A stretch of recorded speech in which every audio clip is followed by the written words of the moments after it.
So in this edition of Investment Committee, I want to talk about Block, formerly known as Square. It's a company we just initiated an investment in our flagship strategy. And the thesis is really simple. It's that the new Block over the next few years is going to look radically different and better, in our opinion, than the old Block. So let me break down Block very simply. It basically has two businesses. There's Square, which focuses on sellers or merchants, and it really primarily targets them with this little card reader you've probably seen in a lot of coffee shops. And it also has a Cash App business. And Cash App is a peer-to-peer payments business, predominantly. You can think about it as some version of Venmo. And it's also going to look very different. So first, let me focus on Square.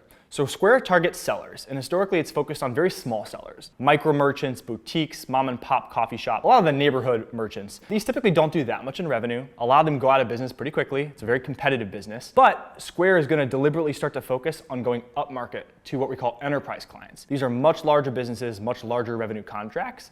And if it can execute on doing that, you can think about a sales force. Instead of selling a business that does $10,000 of revenue a year, now we're going after $1 million clients. That's a massive amount of opportunity to fall through to the bottom line. And people aren't really appreciating what Square can become going upmarket. So that's Square. On Cash App, it's predominantly a peer-to-peer payments company today, but we think if you fast forward 3 to 5 years, it's going to look much more like a full-fledged financial services company, almost like a bank. It's not just going to be sending peer-to-peer payments, but they're rolling out direct deposit. So you can actually integrate Cash App with your payroll provider at your employer. Every paycheck gets deposited straight into that account.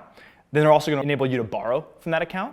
So you can see now you have the ability to take lending, to actually direct deposit. They're ultimately going to have a credit card. That looks quite a bit like a full-fledged bank. And people aren't fully appreciating what that means from a dollars and cents perspective. So if I take new Square and I take new Cash App and I roll them up, that looks like a dramatically better business and a fundamentally different business than people are expecting. None of that's in the stock price today.